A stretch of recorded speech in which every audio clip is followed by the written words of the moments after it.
we see that eventually God will do that again. He will gather his people, and of course we're part of that whole story. So I just wanted to bring that out. We have a great plan, so we'll keep buzzing down the hill.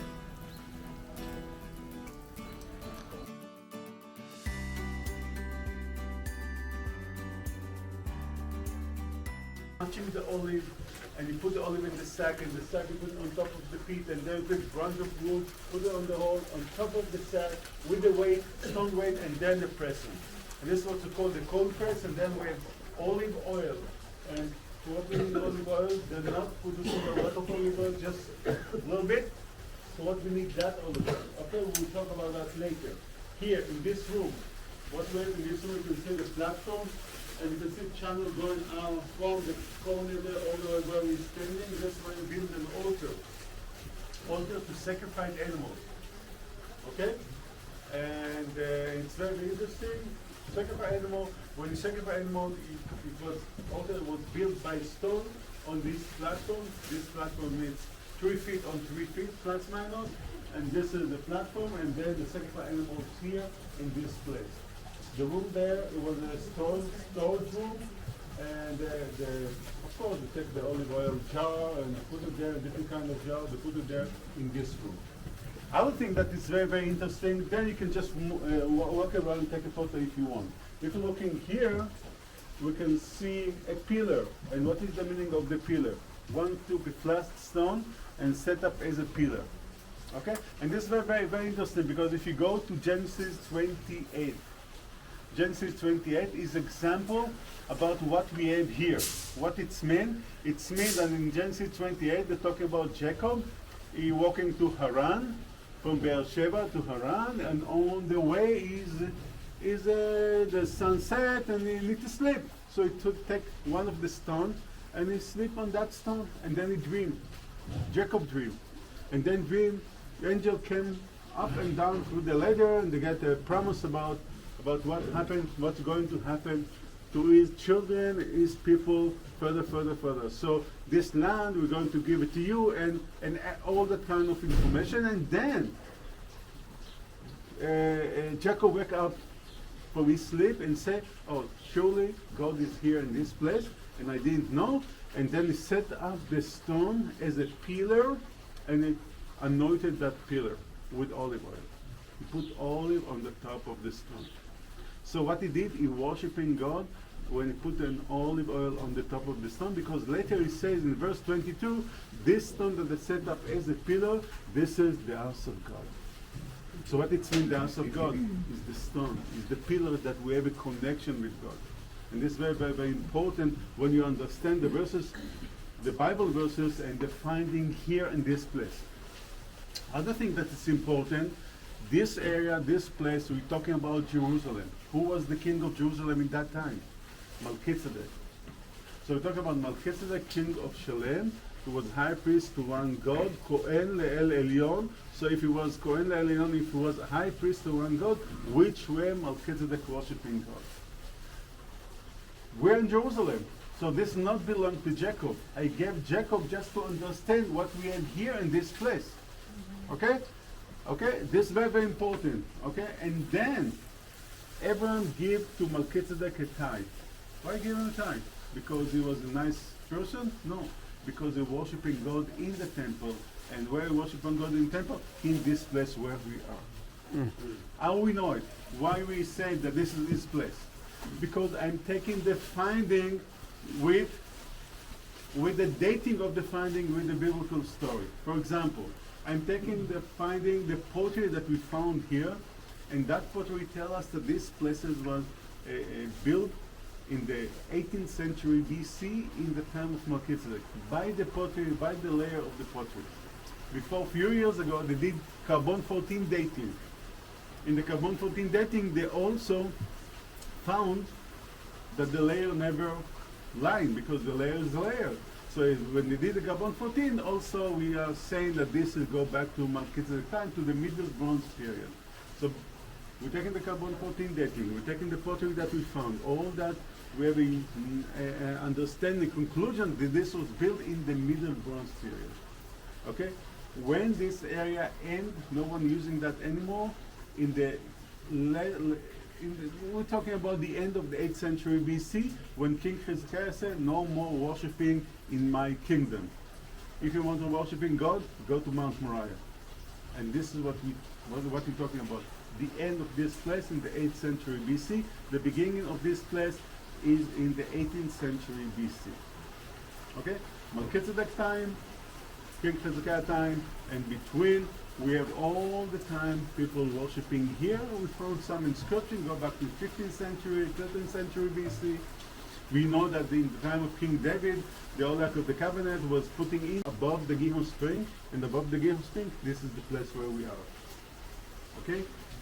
Any question about what I already said? Okay, no problem to take a photo. If you're looking here, if you move a little bit, you can see all on the corner. It's there. These are the Thai animals. Okay, we're talking about the goats and sheep. Also in the other side, goats and sheep. And you can see the place where you have a lot of water on the floor. This is where we put a tripod to hang the animal.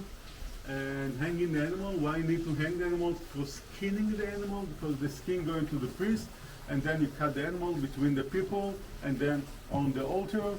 And this is very, very interesting because we didn't find anything like that in the city of David. This is the only thing that we found that it looked like that in the city of David. Any question, ladies and gentlemen? Are you saying that's Jacob's pillar? No, I say I gave Jacob as an example because Jacob never been in Jerusalem. Yeah. But in his time, who was the king of Jerusalem? Melchizedek. Melchizedek. Okay, Melchizedek, which one? Melchizedek worshiping God.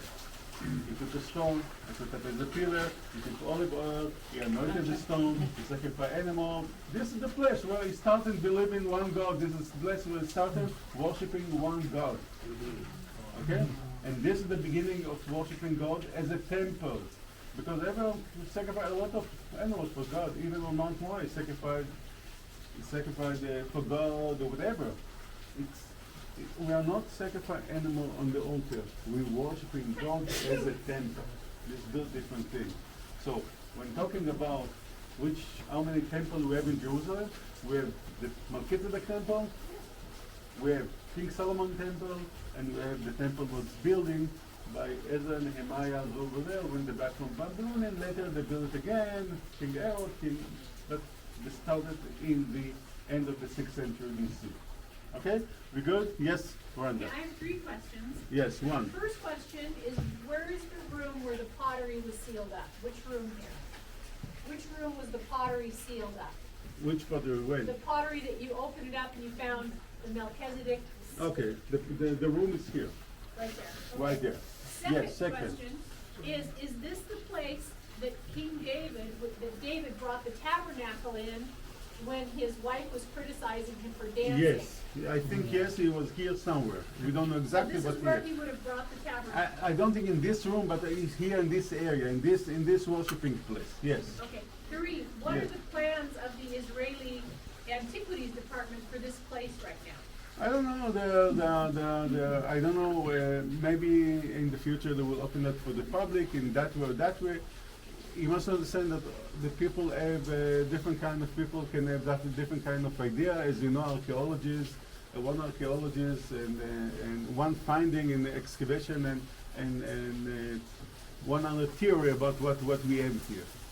So everyone can think, everyone can say whatever you want to say, and it's okay. This is the world.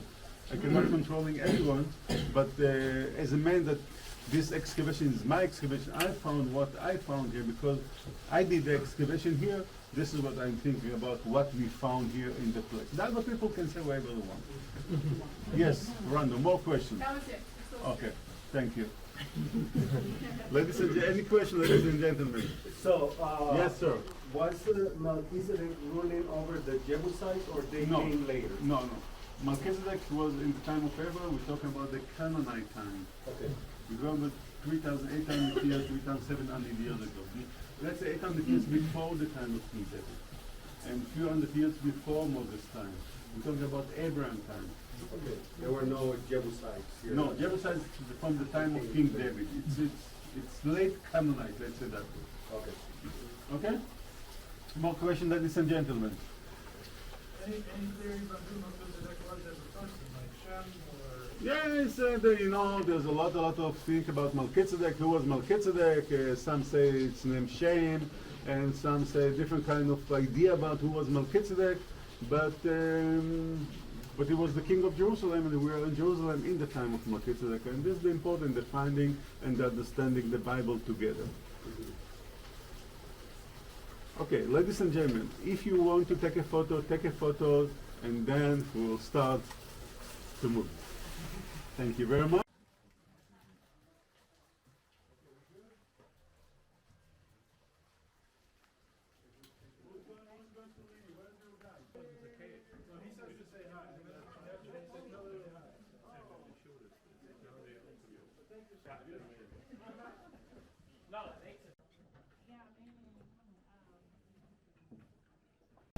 Huge project, and it needs some calculations. It's not only just so simple, especially the Bible tells us there were two teams coming from different sides and met in the middle. The thing is, the amazing thing is that we found a place that says, here we met the two teams in the middle, more or less in the middle of this time. So what the Bible described, we found it.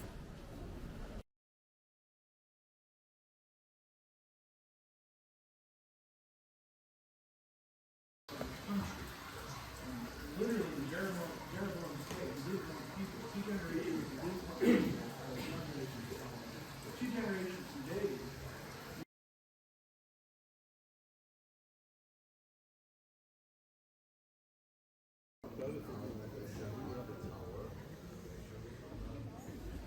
Yes, when we were here.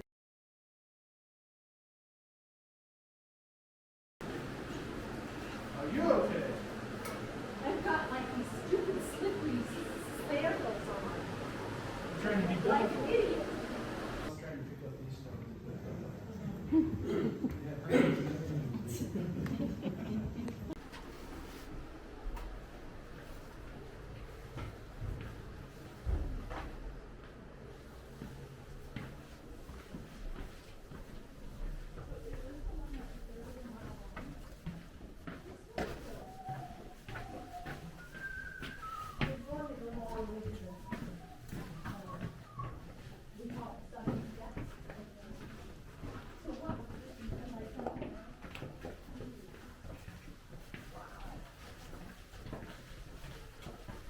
Harry, does this bother you?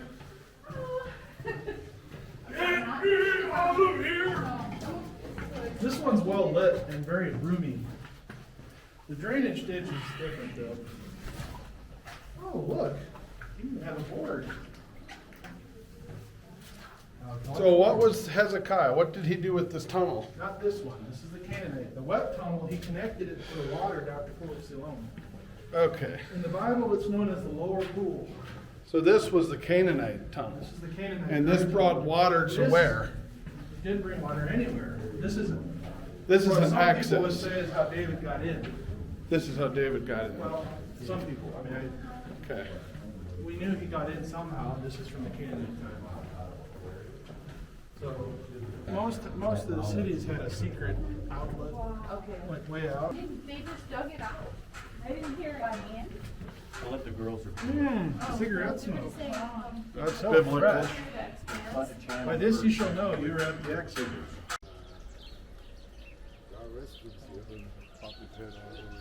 Right here, this big. We're in David's thing. Yeah. So, but supposedly up there, there's some tombs, and one of them was supposed to be David's. So.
This is what it'll look like eventually going up through here. That's what they're restoring this tree.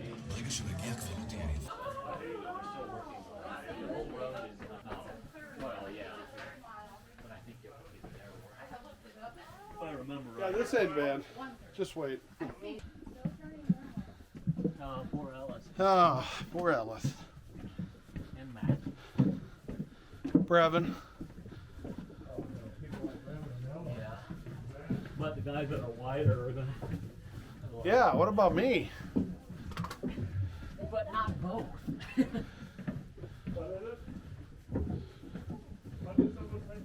Oh, I just looked up the water to my eye. Water dripping.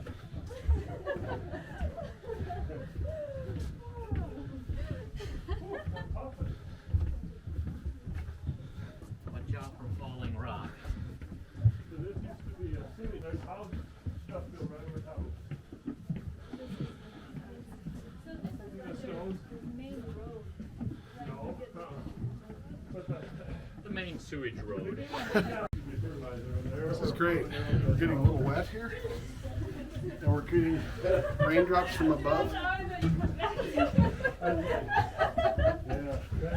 Hi, Chris. Hello. This is great. I'm having to push Matt, Mike. Don't say Matt. away. There's no growth here. This is great stuff. Is it? How do you call that? I forget. Yeah, there's It's no great mold stuff. there. Stuff growing. How high would you say this is? Oh, 5 feet? I would say I can almost lower. stand. Oh, okay. Oh, never mind. 4 or 6. Yeah, not quite. Maybe 5.5 feet high. Okay, now we're getting narrow. Gets really narrow here. No, I'm just filming. Who's coming back there? Well, yeah, this is nuts. Oh, Okay. Sideways. okay, thank God. We're there. At the point of not turning back. How is it, Ellis? So we just came up the steps, came up the tunnel. Everybody's breathing and it's hot. Ellis and Twyla did it.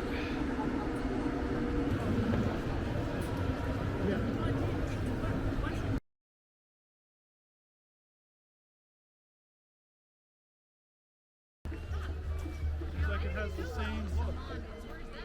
Come on, this guy from mine. I think it's on mid.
And the temple of Solomon used to stand at the top of it, just here. And it was very good because only the temple itself which used to stand here. Then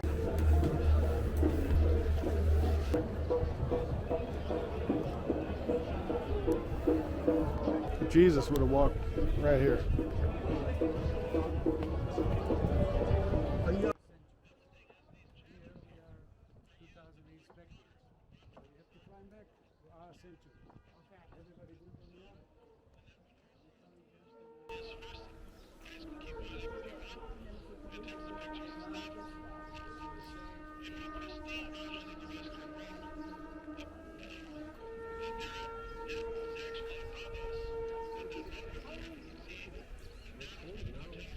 Yeah. So there would have been shops along here.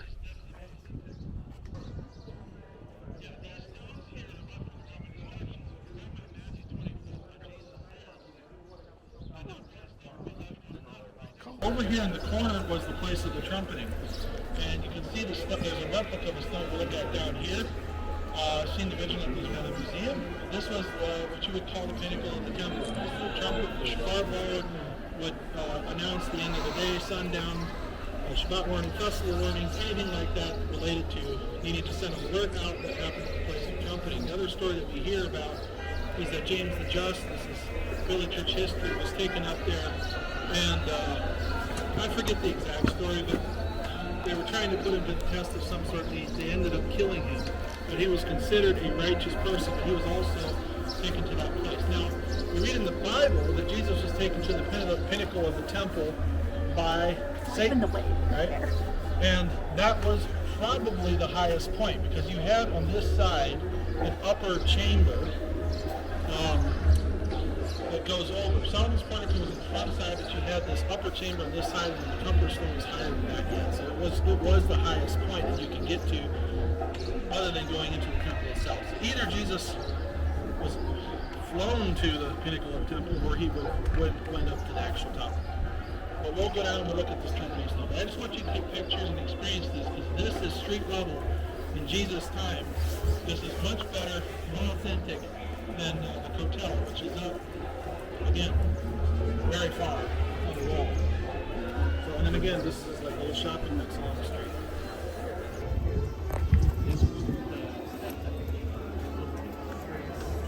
This continues. There we would come all the way up on.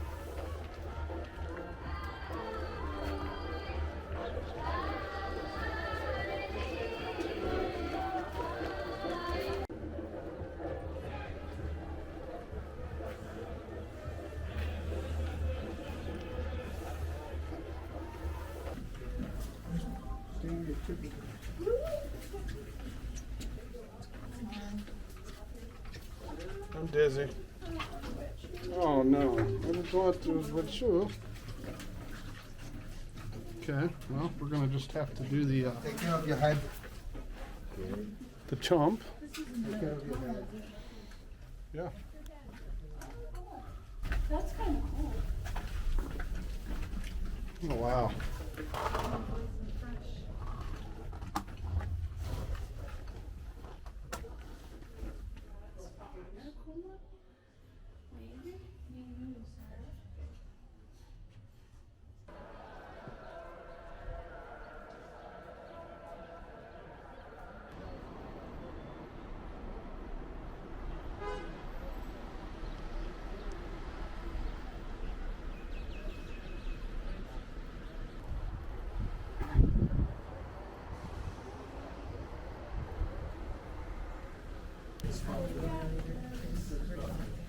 It's a stone that was found in the midst of the synagogue in Magdala.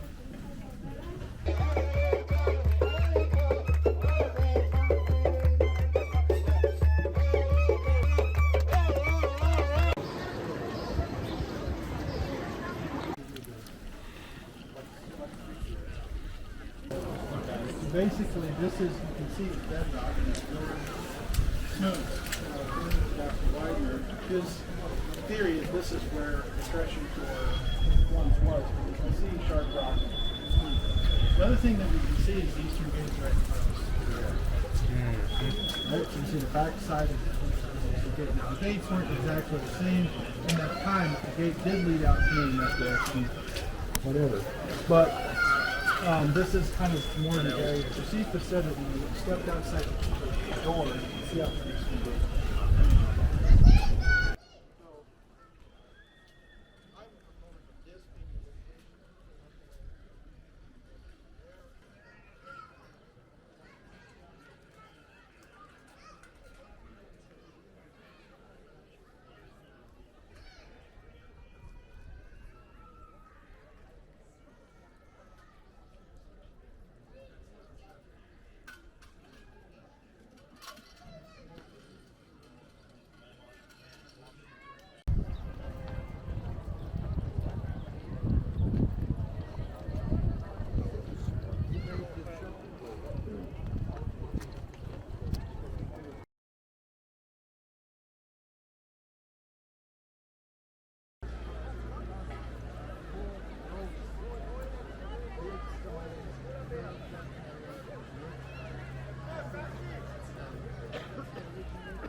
not here, not too bad.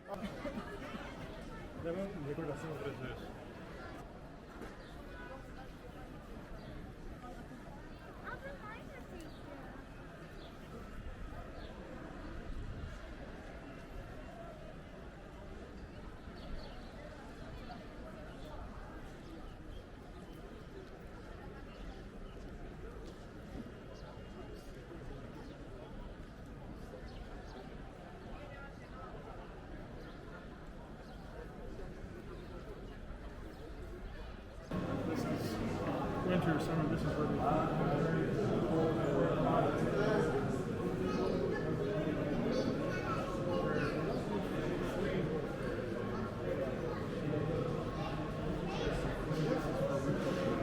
no, she's for anything.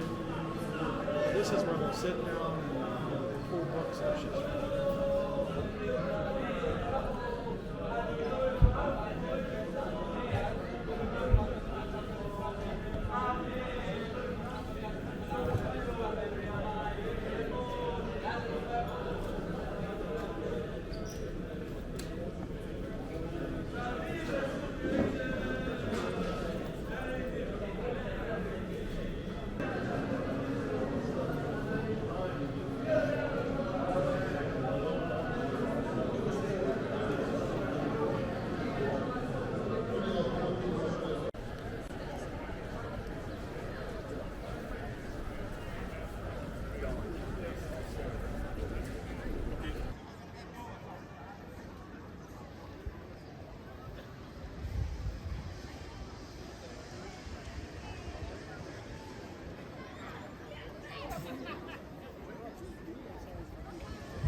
Obviously here, Eastern Gate, behind us, Mount of Olives. Over there, Scopus, which is part. But Scopus is where Titus and his army, the main headquarters is set up there during the siege. And then, of course, down here we have, you see the big cemetery over here, this is the Jewish cemetery. This is a prime location for graves because say that something is going to take place in the Mount of Olives. The Pharisaical tradition, tradition. Resurrection will take place and it's connected to this idea of the Mount of Olives. Now, the Muslims, this used to not be here. All these tombs used to not be here. This got filled in mainly in the attempt to keep the Jewish Messiah from coming back in through this gate, right? Because he has to go through to get into the temple, right? And graves are unclean. In the Torah, if you touch a dead person or go near it, whatever, then you are unclean for until you're ritually purified. If you solid, it gets unclean, right? It doesn't work. The problem is they didn't read the part where there will be an earthquake that will split the Mount of Olives in half. You read that it will split, and this moves that way, and that's where the river that will come under the threshold of the house will flow down into the Arabah, or into the Dead Sea Valley, and make the river sweet again, I guess you could say. But right behind you, we're going to get a good example. So if you look like the terracing that's going on, you can see some over here, you can see some over there. You see like the walls and the terracing. This is This is how gardens looked back in those days. When we go up to Shiloh and beyond, you're going to see ruined walls and you see repaired walls that look like that. But this whole hillside, like I said before, was terraced and were basically fields. Right? So Mount of Olives, there's a lot of olive trees up there, and this is food for the city. And we've been surrounded by it. This is one of those primary sources. And then in this, you have a Gethsemane, which is a press. We talked a little bit about olive press earlier when we were down in Melchizedek's temple. You basically have an area of stone that's raised with a ring out around it. You put olive, first you crush it with a big stone, the olives, and you put them in these baskets and you stack them up, and then you have a tremendous counterweight that goes on there and presses it down. The best example of this in Israel is the Rosh Hashanah, which we don't have time to go there. It's a picture. But essentially, Jesus went over into a olive press.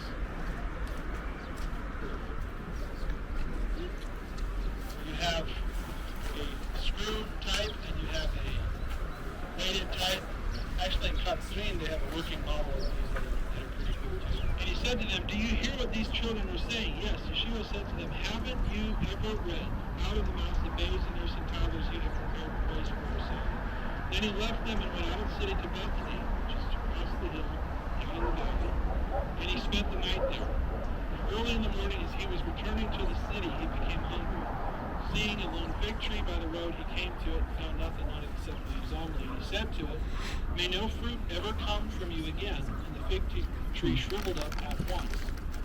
When the disciples saw that, they were astonished. "How did the fig tree shrivel on the spot?" they asked. Yeshua answered them, "Amen, I tell you, if you have faith, not doubt, not only will you do what was done to the fig tree, but even if you say to this mountain, be taken up and turned into the sea, it will happen. Wherever you ask, or whatever you ask, in prayer, trusting, you shall receive." Now when he entered the temple, the ruling priests and elders of the people came to him while he was teaching, saying, "By what authority are you doing these things? Therefore, when the master of the vineyard comes, what will he do with those tenants? He will bring those miserable men to a miserable end." And they said to him, "And will lease the vineyard to other tenants who will give him his share of the fruits in their season." Yeshua said to them, "Have you never read the scriptures? The stone which the builders rejected, this has become the chief cornerstone. And this came from the Lord, and it is marvelous in our eyes. Therefore I say to you, the kingdom of God will be taken away from you and given to people producing its fruits. Whoever falls on this stone will be shattered, but upon the one whom it falls, it will crush him." When the ruling priests and Pharisees heard this parable, they realized he was talking about them. Although they were trying to seize him, they feared the crowds because they regarded him as a prophet. So he comes in and he starts provoking right at the heart of this whole thing, right? And this is really something. If you stop and think about it, had they received him at that time, we wouldn't be here. Probably. It wasn't, and this is what Paul says about the misstep. The misstep of Israel is salvation for us. And it's so unfortunate that it happened, right? It's like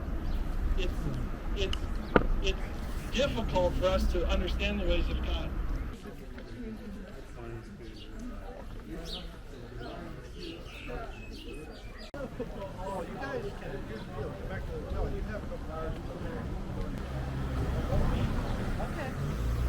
Okay.